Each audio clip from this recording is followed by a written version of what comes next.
Hey, what's up, everybody? Another exciting morning. We've got another clutch. I was actually about to leave for work and noticed that my dog slobbered on my shirt. So that's what you see in the camera. That's dog slobber. Anyway, I'm about to leave for work. I've got to go into the office and I'll be there all day. And I found out that she laid her clutch a day early. So I'm glad I checked on her this morning, but I want to go ahead and get the eggs out and put away before I head to the office. So I got to do this really quick. So I probably won't show you much. It'll just be a short clip. Maybe I'll combine this with the next clutch and we'll see how it goes. This is going to be a little random and a little different, but I'm going to get her out. I'm going to show her to you. We'll see what the eggs look like, and then I'll tell you what the pairing is and all that fun stuff, and then we'll get rolling. So sorry this is in a hurry, but hopefully we'll have something to add this to pretty soon.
All right, well, here we are. This is obviously not good and not what you ever want to see, but it is the reality of breeding sometimes. I've had very few clutches like this, but there were 7 total eggs.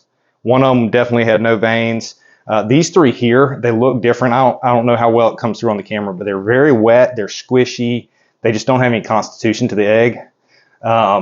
But each one had what appeared to be a dark spot like an embryo, although very little or no veins. So when in doubt, incubate. I'm going to incubate them until I know for sure they're bad, but I'm pretty sure all 3 of those are not going to go anywhere. This one looks like a slug, but believe it or not, actually had an embryo and some weak veins, which is crazy. I don't think it's possible for that to hatch.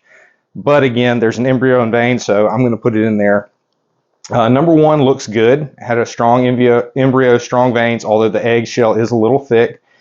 This one here, you can see it was so wet I couldn't even write the number on it, but it did have a little bit of an embryo and some very, very, very weak veins. Again, just the consistency of the egg. I don't think it's going to be viable long term, but I will incubate all of these until I know for sure that there's no chance, just to see what happens. Unfortunately, I was really excited about this clutch because the mom, she's not anything particularly special. I just never had seen one like her before. I produced her 3 years ago, and so I knew as soon as I saw her that I wanted to hang on to her. She's just so beautiful. She is a bamboo pinstripe yellow belly pastel inchie, and I bred her to my leopard clown male just to see if I could get leopard in with those, and then they'd all be het clown as well. Unfortunately, this year did not seem to go that well. So, well, it didn't go that well, plain and simple. But we'll hope for the best for 1 or 2 of these eggs to go full term and hatch. Yeah. Sometimes that's just what happens. I've only ever gotten 1 clutch that was completely not viable. 2 eggs, 10 slugs. Last year I had a clutch and those eggs had no veins. They didn't go anywhere. This is my first negative of any type of any of our clutches this year. This is clutch number 6. But I'll probably try and make this a short video and show it to you, because it's the reality when you breed animals like this. Sometimes things just happen. They don't go right.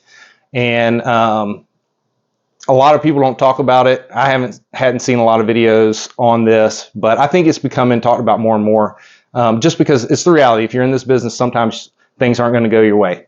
You know, she could go next year and lay a perfect clutch. I don't know. We'll get her back on food as soon as we can. We'll try her again next year.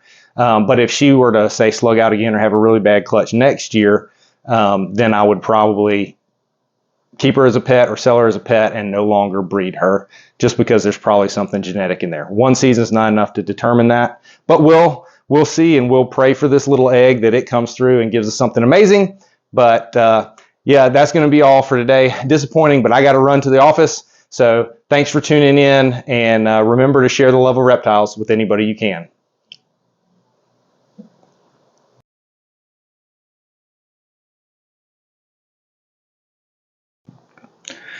Alrighty, folks, so I'm back checking on the clutch that was laid last week that did not look very good. I can smell stuff. I just pulled another clutch and I could smell in the incubator. I know it's coming from here. Yep, and you can see here that these 5 eggs are all dead. Once they start turning, whew, they do not. Be thankful that there is no smell-o-vision, because this is not a pleasant smell. I don't want to put it against that. This one still looks good.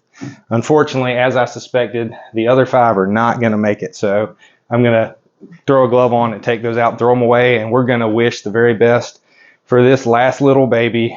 And we'll see. Disappointing, but it is reality. It happens sometimes. All right, well, there you go. Unfortunately, that clutch went exactly like I thought it was going to. I was hoping for the best, but as soon as I opened the door, I knew by the smell that some, if not all of those 5 eggs had gone bad. Thankfully, we do have one little baby that's still holding in there, looks good, looks strong, so hopefully that one will go full term and we'll get a nice, healthy, beautiful baby. Who knows? Maybe we'll get the all-gene animal and one that was all it took, but we'll see. And I look forward to seeing what crawls out of that egg down the road. Sometimes that's just the way it happens. Breeding ball pythons, breeding any animal is not all sunshine and rainbows and laughs. Sometimes some hard things happen, but I want to share the real side of this with you guys, so I hope you enjoy that. If you did, please give us a like on the video, subscribe to the channel if you haven't, and leave a comment down below. Any questions you have, or just comments. I love reading your comments. I will respond to your questions if you leave them below. But I hope you have a great day, and remember to share the love of reptiles with anybody you can. See you next time.